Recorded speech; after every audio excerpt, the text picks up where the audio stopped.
Hello, LinkedIn and YouTube, and welcome to another Salesforce Ben live event where we're going to be talking about important Salesforce job trends for 2023. So at the start of every year for the past few years, we've been surveying people, thought leaders in the Salesforce ecosystem to understand what they're paying attention to this year, what their focuses are, what predictions they might have. And then we kind of use that with our own knowledge internally here at Salesforce Ben to kind of plan out some trends that we foresee happening this year. So that post went out at the start of January, but we thought we'd put on a nice live event as well to kind of summarize some of the things that we're seeing and formalize a bit of a plan / find out the trends for 2023. So let's get started. So this is a webinar, so all lines are muted, and we will be having a Q&A at the end. So the presentation should last roughly about half an hour. And so if you've got any questions throughout, please feel free to put them in the chat and we'll try and get around to as many as possible. And this is recorded as well. So this will live on LinkedIn for a bit and then mainly on YouTube afterwards if you want to refer back to it or send it to any colleagues or anything like that. So what we're going to be talking about today is 5 of these trends that we've identified. So the first one is, it's not really a trend, but kind of talking about the Salesforce economy. You know, there's a lot of news at the moment coming out from the mainstream media about Salesforce, you know, most of it not so good, but we'll kind of speak about that a little bit. And then about specializations. So this has been a hot topic in Salesforce for, you know, a fair while now, probably 5+ years. So talking about how you can specialize in your role, especially if you're more of an admin and you know want to dive into industry-specific solutions or product-specific solutions like Marketing Cloud or CPQ. Then a bit about Slack, a bit about Salesforce DevOps, and of course we're going to be talking about Flow as well. And we're going to have a little bonus section talking a bit about ChatGPT because that's all the rage at the moment. So yeah. So just to introduce myself, my name is Ben McCarthy. I'm founder of Salesforce Ben. I've got 10 years experience in the Salesforce ecosystem and worked across quite a lot of different companies, end users, ISVs, ran a consultancy for a while, and I'm full-time at Salesforce Ben. And who wants to go next? Go for it, Christine. Might as well.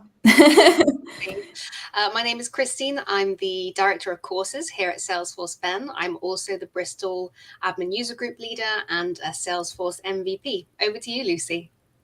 Thanks, Christine. I'm Lucy Maslon. I head up operations at Salesforce Ben. So just making sure that all our teams can work effectively with each other in this crazy, crazy fast ecosystem we all belong to. And I'm also a Salesforce marketing champion. Great. Thank you, Lucy. Thank you, Christine. So let's get started. So first up, I thought it would be cool to look back on 2022. So these are the top trends that we identified at the start of last year. So at the start of last year, we were still kind of, you know, there was the big tech boom that happened over the pandemic. There was a huge skills shortage from all of these companies that have now implemented cloud technologies like Salesforce, and there just wasn't the you know, there was always a gap of Salesforce professionals to fill these roles, but this made it even worse.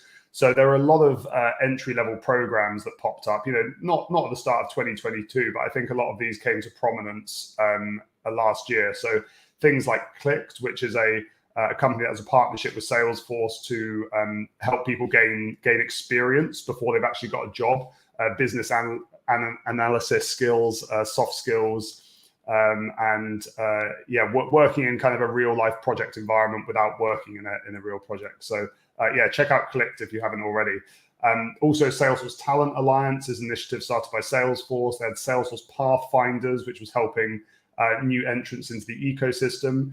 And another one is hiring our heroes as well, which is a US initiative helping veterans transition into a job in tech.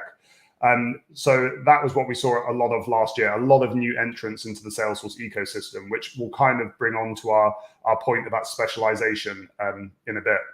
And then there was also a lot of niche skills as well that we talked about. So DevOps got really big, I would say, Salesforce DevOps in the start of 2021. And that's kind of continuing all throughout 2022 and into this year as well. Also, sales roles are another role that is, there isn't enough good salespeople in the Salesforce ecosystem, because you have to have good sales skills, but also understand the Salesforce platform, which is, more of a, you have to understand the technicalities to be a good salesperson. Flow as well. So, I think the retirement of Workflow Rules and Process Builder was announced, correct me if I'm wrong, end of 2021, right? Dreamforce 2021. Yeah. So, flow has been a big topic all throughout 2022 and will be for, the foreseeable future before it's replaced by something else, which won't happen for a very long time. And then also freelancing as well. So a lot of people are moving into freelance roles last year. So those are a few things that we saw last year. And then going into this year, so the year hasn't kicked off with the best news. Salesforce laid off 7,000 to 8,000 people or announced it anyway in the first week of January. So, not fantastic news to start the year. But I think the saving grace of all that is, obviously you're all on LinkedIn because we're here right now, but, there was so many posts from people in the ecosystem that hiring consultancies, ISVs, end users, which just goes to show you, although Salesforce are laying off people, there are so many open roles in the ecosystem still. And this is also a trend which is happening across the wider tech ecosystem. So Salesforce has laid off people, Microsoft, Meta, Amazon, Google have just announced some, kind of for the same reasons that they've overhired during the pandemic time. And also because of the economic slowdown that we're seeing as well. So if you look at this graph over here, this is a graph of Salesforce's, I believe, quarterly revenue growth over the past 13 years. And if you look just on the right of that red circle, you can see the percentage growth they announced in November, which was, I think, 15%. They haven't announced something below 20%. That you can see there, that line going across. They haven't had a quarter below 20%, I think, ever, since they were founded. So it is a bit alarming. It's hopefully going to be short term. All eyes are going to be on the February quarterly announcements. But yeah, these are few factors that I think it's important to talk about. I think one other thing to highlight as well is there's a lot of talk about layoffs and the job market and should people be worried. And to be candid, I think from people that I'm speaking to, there is a cooling of the job market. Things are dying down from the craziness of the pandemic, but this is dying down from the craziness. So there is still a lot of activity in the market, but it is cooling off a bit from what we saw in the pandemic. And the last thing to mention as well, because this is all in the news at the moment, is Salesforce have a lot of activist investors coming on board at the moment, which basically means people that are taking multi-billion-dollar stakes in the Salesforce stock, with a view to actively improving that, actively working with Mark Benioff and the Salesforce board to improve their share price and improve their business, which is quite interesting. So we'll see what happens with that over the next few months. I'm going to hand over to Lucy Maslon for the next trend. Thanks, Ben. Yeah, really interesting insights. And although that chart did look a bit alarming, you've got to take it into perspective. So I'm glad you explained that chart to us. So yeah, you're a Salesforce professional. Now what? So perhaps you're looking to specialize in a product that complements your current skill set, or you're up for a new challenge to boost your value within your own organization or in the job market generally. So whilst building up specialized skills has always been a surefire way to future-proof your career, in 2023, you could say it's more a requirement than a nice to have. Next slide, please, Ben. So specializations have been driven mostly by Salesforce acquiring more products, the likes of Tableau, MuleSoft, Slack, but also the new products that they develop themselves that become more feature rich and need a specialist to know the ins and outs of all these different features. I mean, take Sales Cloud, for example. Look at the number of add-ons that have been added over the years. Each of those is a specialization. So yeah, like I said, specialization has gone from a nice to have to almost a requirement, but now's the golden window of opportunity because there are so many to choose from. Put it into perspective, there are many Salesforce professionals entering the ecosystem, maybe millions, and they're all competing to land these, generic Salesforce roles. So starting with Sales Cloud, maybe Service Cloud. But experienced professionals, it's now the time to specialize and stand out. Next slide, please, Ben. So this was like it was meant to be a small project, but then it became a rather large project. I was really inspired by a presentation that the London Admin User Group leaders did. So special shout out to them, where they highlighted the number of specializations available.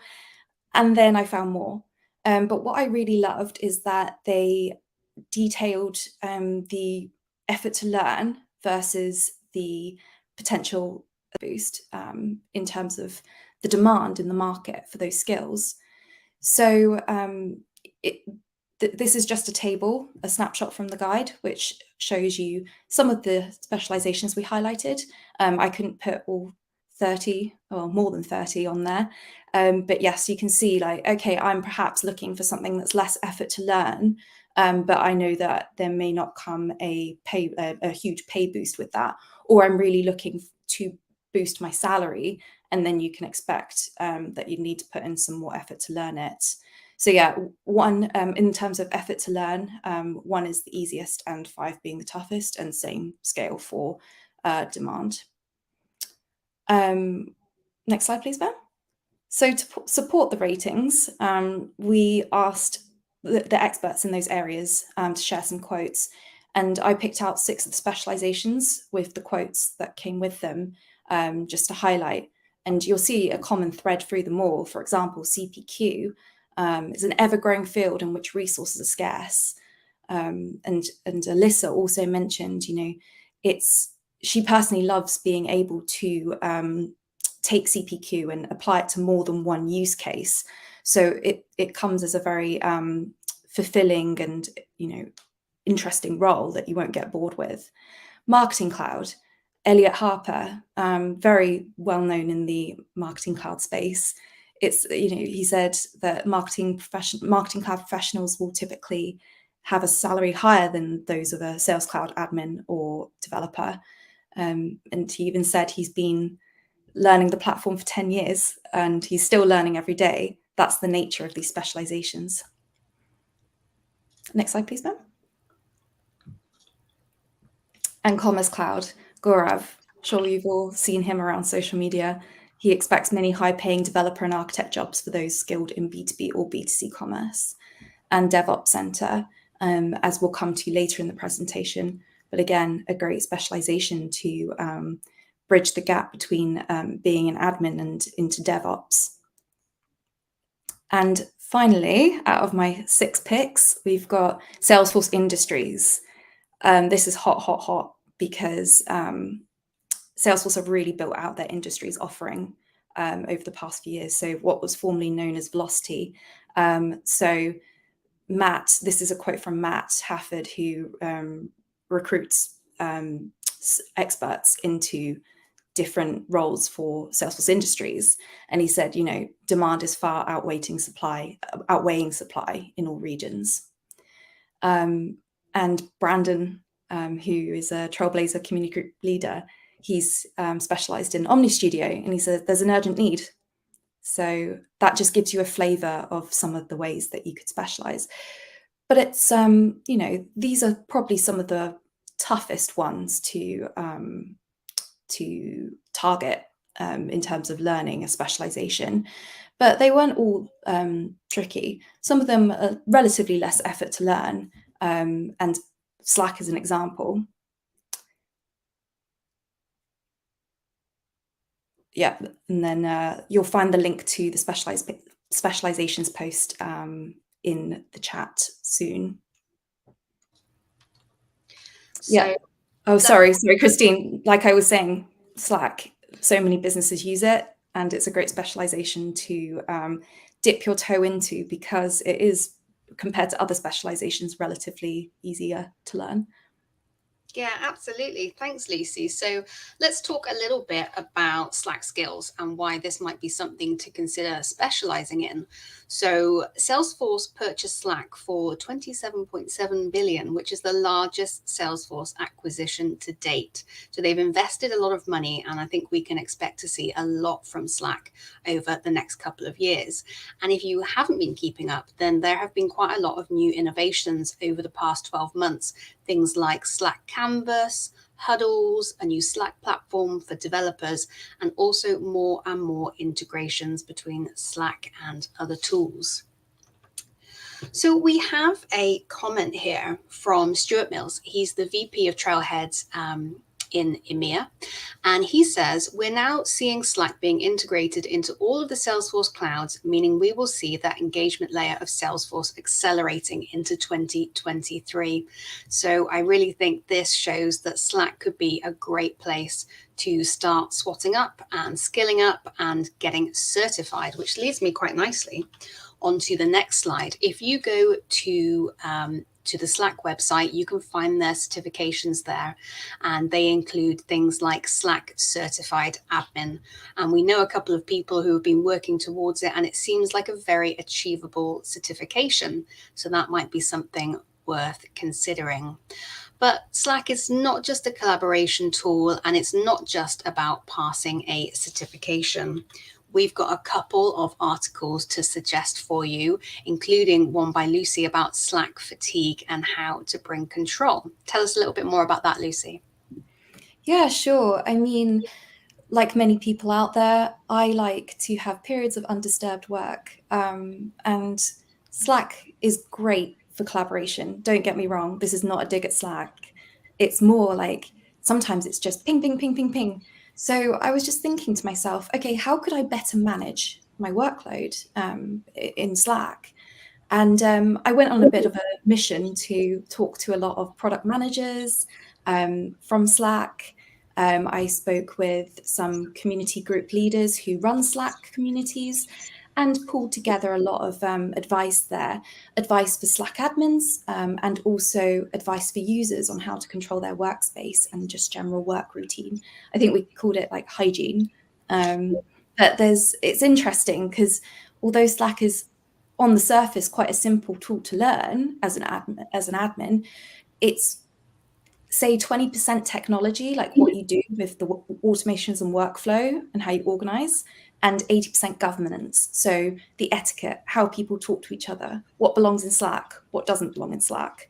And this can help alleviate a lot of people's, just the noise in Slack. But I love a quote from it that one of the product managers said to me, once the cat's out of the bag, you can't bring it back in. So once you implement Slack and you don't have etiquette, it's very hard to change people's behaviors. So this is why Slack skills and Slack admin skills are going to be highly relevant and valuable. Yeah, I think that's so important. So we've put the links to Lucy's article and also to another article that we have, 5 useless Slack tips, which was written off the back of my personal struggle with Slack and noise. And as Lucy says, getting the etiquette right and not building up debt really from your use of Slack. So we've put the link to that in as well, something a bit more lighthearted. If you don't know about hummus, then you should definitely check that article out. But next, I'm going to hand over to Ben to talk to us about DevOps. Yeah, sure. Thank you very much for that. I definitely agree on the hummus comment. Salesforce DevOps.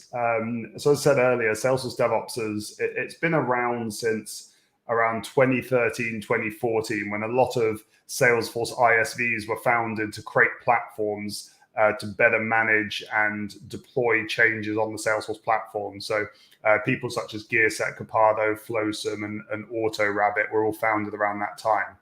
But Salesforce were quite slow or the Salesforce ecosystem were quite slow to move to a DevOps way of working. So DevOps came about in 2008, 2009. So, it took a while, and still the majority of people, I would guess aren't using DevOps practices, aren't using tools like those mentioned and new ones that Salesforce has brought out. So why has DevOps become so popular? The main reason is because of the inefficiencies with change sets. I'm sure everyone here who's used change sets has realized the pain points of recreating them every time you want to push something into a new org, or struggling to move certain components over. You can't deploy profiles. I think I'm right in saying. So a lot of issues with that. But also a massive, a growing Salesforce org and implementing all these new products like Pardot, Sales Cloud, Service Cloud, and getting them all together just creates a lot of complexity. And I remember working with a client years ago, and they were like, we've got Sales Cloud, Service Cloud, Community Cloud, and whenever we touch anything in Community Cloud, it would break something in Sales or Service Cloud. And I'm sure people can relate to that. So DevOps is becoming a lot more popular, and you can kind of see that through. This is just from Google Trends, but you can see the search of Salesforce DevOps is going up and up. Sorry, let me just get rid of this cat that's joined me. So the Salesforce DevOps Center was released in December 2022. So it was released last month. And this has been highly anticipated by the Salesforce community. So Salesforce announced it a couple of years ago. And this is the first clicks not code DevOps product by Salesforce. So they did have Salesforce DX, which some people might be familiar with, but that would require you to use a command line, generally be a developer. But they've released the DevOps Center, which is going to be a replacement for change sets eventually. Change sets aren't going anywhere. They're not going to be retired. They're going to stick around for a very long time.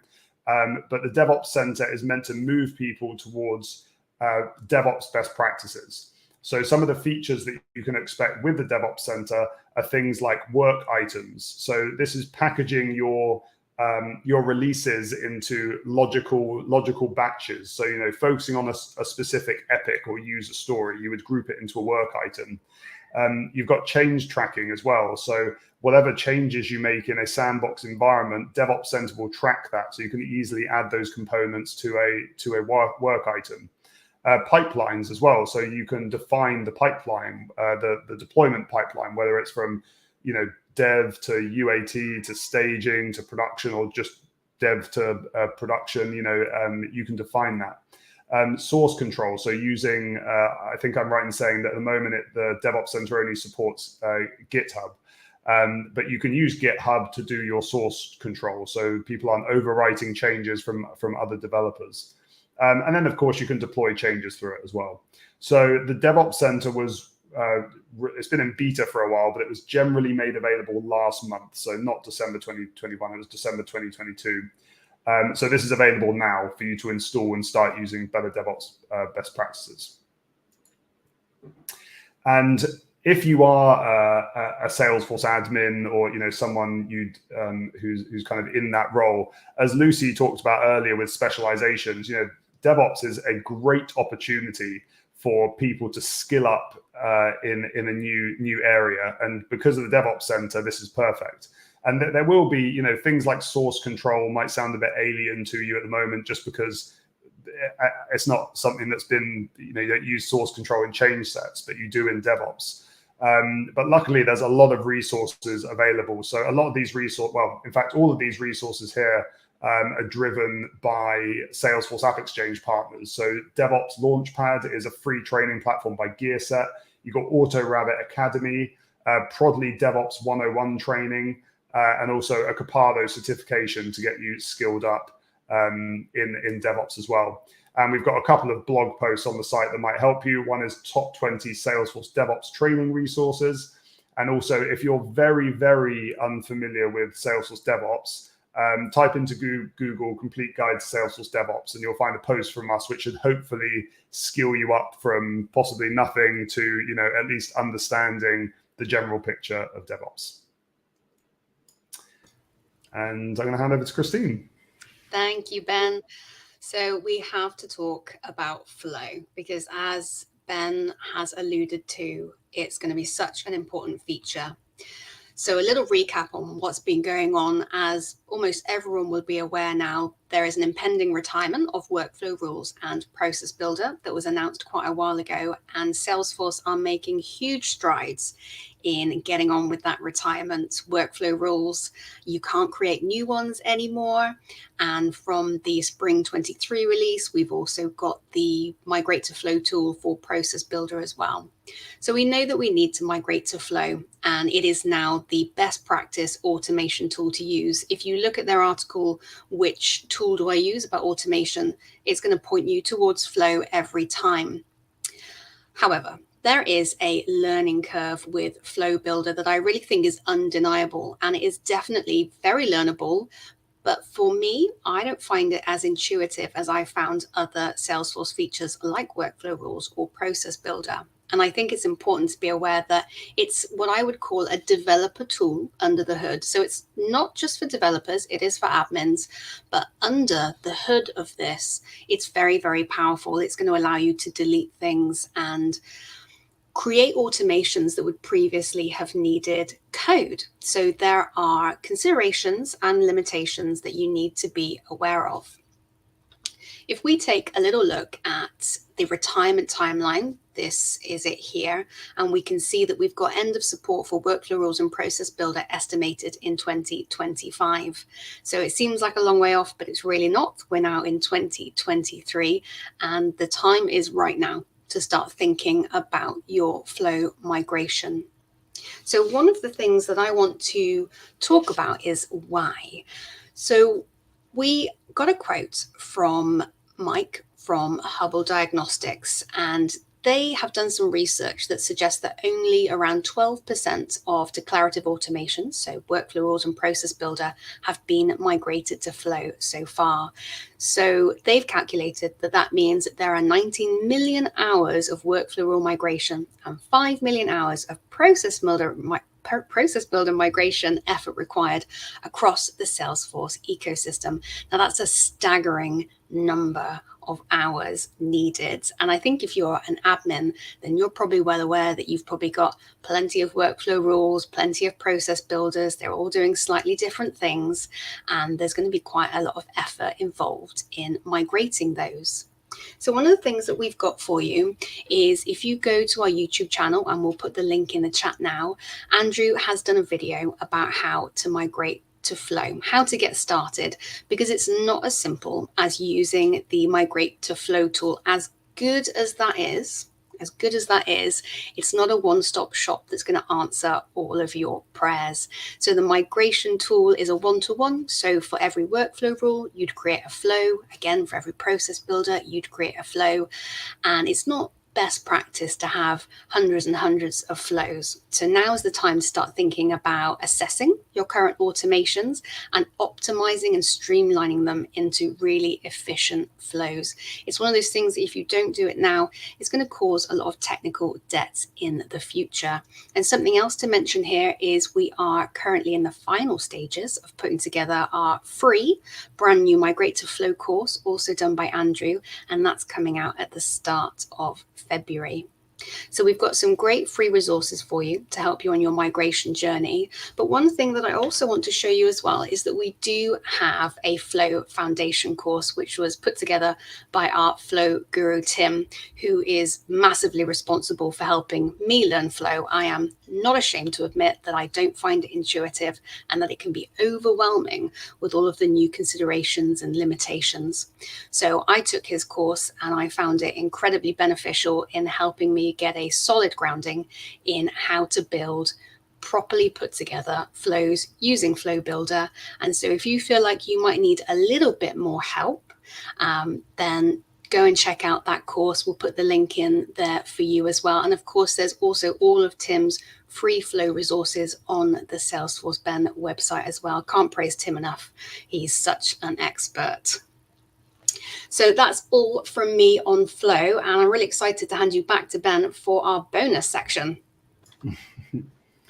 Yeah, so I thought we should talk about ChatGPT or GPT-3 model that's been going around, because If you're like me and you're on LinkedIn every day, LinkedIn has been going crazy with people talking about use cases for ChatGPT in the wider tech ecosystem, but also in Salesforce as well. So I thought I'd just pick out a few points that seem quite exciting. So I think the first one is ChatGPT has gained 1 million users in under 1 week when it was launched, which I think must have been a couple of weeks ago by now. In comparison, it took Instagram 2 months, Facebook 10 months, Twitter 25, Netflix 40. So pretty insane to get that much traction. And I'm not surprised because everyone is talking about it, and I think most people have tried it out. And I think there's loads of different, we could talk forever on the different use cases and potential. But I think there's a couple which stand out to me at the moment. So I think firstly, it's going to be interesting to see how, maybe ChatGPT or tools like ChatGPT help Salesforce professionals in the future. Because if you haven't checked it out already, it can write validation rules. So you can say, write me a validation rule to, enable this data when an opportunity equals closed won. You can write it in text and it will build it out for you. It can write Apex triggers and classes. It can write test classes as well. AMP script as well for Marketing Cloud, and also poems, which is quite nice, tell it to write a Salesforce poem. So all of this is very powerful, and there's a lot of talk about, will Salesforce professionals be replaced and things like that. But it's not 100% accurate all the time. It's accurate a lot of the time, but you can't rely on it fully at the moment. So I think it's less about is this tool going to replace us as Salesforce professionals? It's more like, how can these tools assist us in the future to be more efficient, more effective, do validation rules quicker, things like that. So that's one side of things specific to Salesforce, helping the technical professionals. But I also think it's very interesting to see some of the use cases for users of Salesforce. So a company that I've recently joined, Pipe Launch, if you can see it there, they've come out with this beta that's going to be released in the next couple of weeks, which integrates ChatGPT inside of your Salesforce org. So, for example, it might be a bit too small to read there, but the person who's demoed this has said, write me a cold email introducing myself to this individual. And it's picked out the first name of the contact there, Dear Jonathan. It's then also picked out the name of the user and their title and written them a nice cold email to introduce themselves. And you might look at this and go, yeah, that's fairly basic. It's just merging in that field, merging in the title.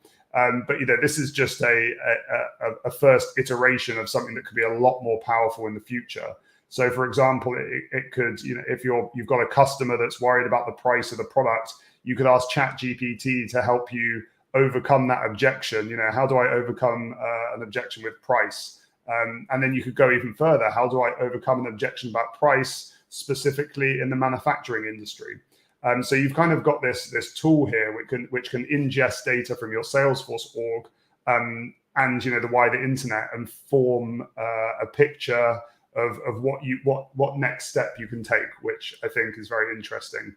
And Pipe Launch are going to be releasing this fairly soon. So if you think this is something which might interest you, then feel free to follow them on LinkedIn for more updates.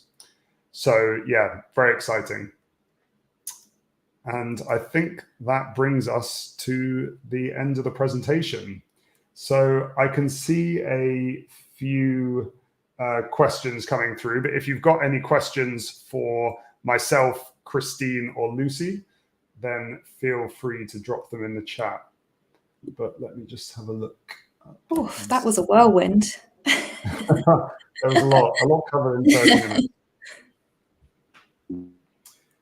So there is a question here from Jared, which I don't think anyone is going to know the answer to. Do we know if a cert is coming down the line for DevOps Center?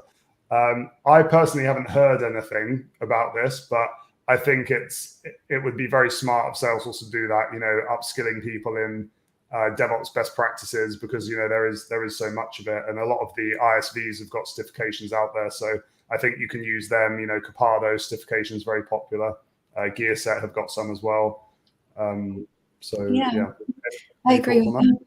Oh yeah, I was just going to say it's almost like the principles. There's a lot of transferable principles between them. So, like lean on the free certifications that the ISV community have. So, like Ben mentioned, Capado, GearSet, all of them. I think Flowsim have one as well. So you can try me as well. They might do a separate certification, but I would predict that it will find its way onto some of the existing certifications, the admin certification, the platform app builder certification. I think there'll definitely be something in there about it eventually. Oh yeah, and that just reminded me as well, Christine, to your point, it's not just people who are like doing the development work and the configuration work. For example, on the business analyst certification, you think it's just about business analysis, but there's a lot to do with version control, development pipelines, as in like overseeing it from a high helicopter view. So it's worth everybody investigating this. Yeah, absolutely. We have a question from Jackson here. If I bring that up, to say, in this changing ecosystem, is there anything we should do differently to stand out to employers and find our first Salesforce job? I definitely have a few ideas, but what about you, Ben and Lucy? So, I mean, I think from a high level, not a lot has changed. Employers want to see, your admin, some, as much real world experience as is possible without getting a first job, super badges, trailhead, and perhaps doing your own mock project in a dev org, signing up to Clicked to some of their hands-on experience projects.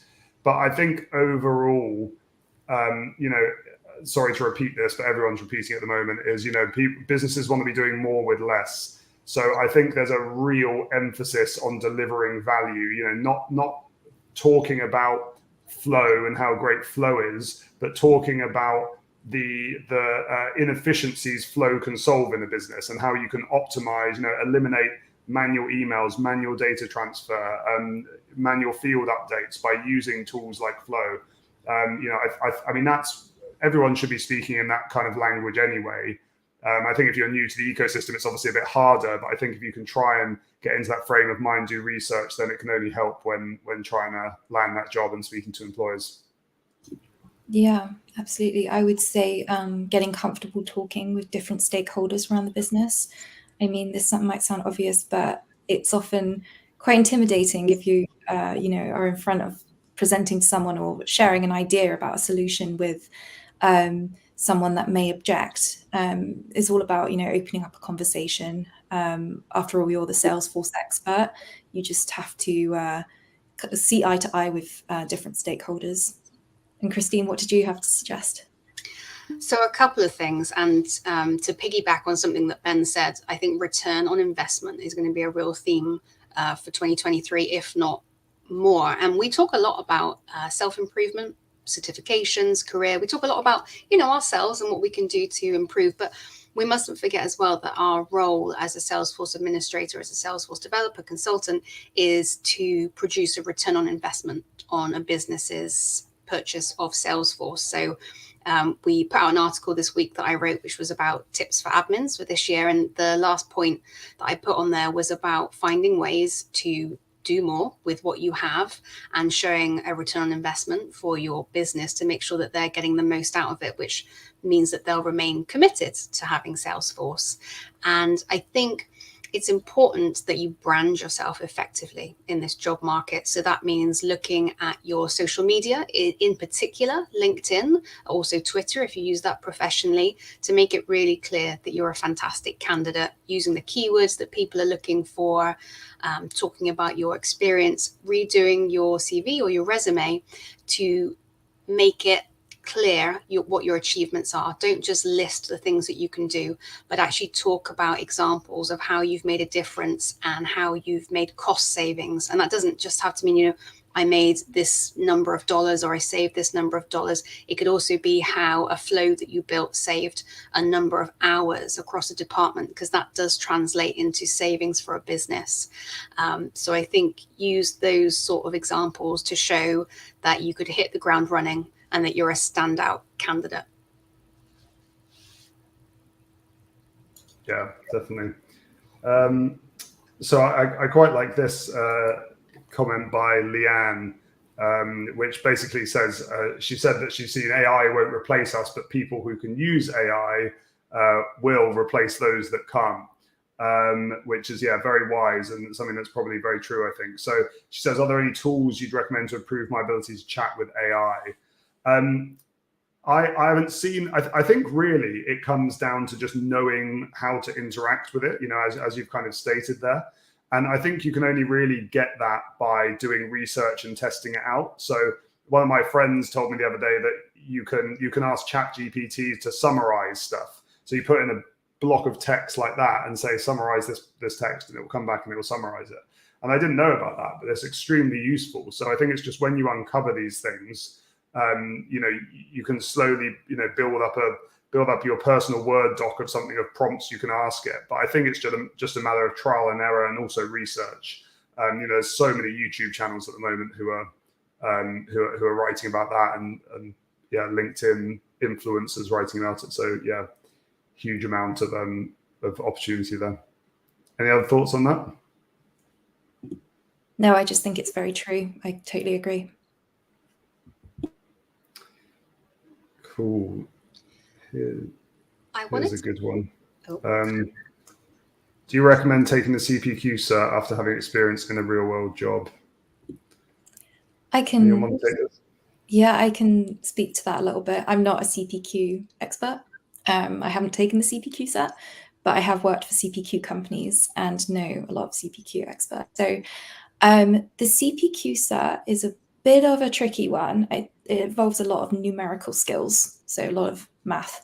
And although the cert gives you a great foundation of the features and how to use them, there's a lot of use cases that you'll encounter in the real world that perhaps the certification didn't tee you up to apply those skills in the real world. So yeah, I would recommend taking the cert after having experience in a real job, but you know, you'll be a step ahead almost because you would have had the use cases for CPQ. But for anyone that's thinking of doing it the other way around, I would just bear in mind that the real life can be quite different when applying CPQ to certain use cases. It can get very complicated, but rewarding all the same. Yeah, no, definitely. Yeah, I just agree with what you've said. From what again, I'm not a CPQ expert, but from what I've heard from other people, yeah, exactly right. I wanted to bring a quick question up. Someone has asked, any recommendations for documentation as we migrate processes and workflows to Flow? Great question. And I wanted to mention Lucidchart, which is not my original idea. Lucy uses it to document at Salesforce Ben and map everything out, and it's pretty fantastic. So that's something that we've used to document processes, and I think it could be very useful for mapping out flows. So looking at what you've got already and then mapping it out to a flow and how that's going to branch. So that would be my recommendation. I don't know, Lucy or Ben, if you've got any other suggestions, but a process mapping tool is important. Yeah, I think it just helps also to communicate it as well, rather than talking with words and figuratively, like, you know, like I'm doing using my hands, like this is going to go here. You actually show someone and a picture says 1,000 words, and you can collaborate on it as well. So yeah, big thumbs up for that, Christine. I'm seeing quite a few questions about jobs and hiring and things like that. So for those that didn't know, we do have our own job board, which is jobs.salesforceben.com. So if you check out that, you can sign up as an employer and post a job, but you can also sign up as a candidate and get automatically matched to jobs as well. So I'd recommend checking out that. Cool. I think the questions are starting to run out. So good to wrap up if you guys are. Yeah, I think we've given people plenty of food for thought. Yeah, a lot of information in quite a short time. So yeah, thank you very much for everyone for joining. Hopefully you've enjoyed this. Yeah, you know, it's quite a lot of information in a short period of time, but Feel free to refer back to it if you want to review anything, and hopefully it's given you an idea of the trends that we see happening this year in the Salesforce ecosystem. Any final words, Christine? Just thanks everyone for joining us, and we hope to see you on our next webinar. Thank you. And Lucy? Likewise, echoing. It's fantastic for everyone that came, and thank you so much for your questions as well. Yeah, here's to a good Great. 2023. Yes, definitely. See you later, everyone. Next Bye. time.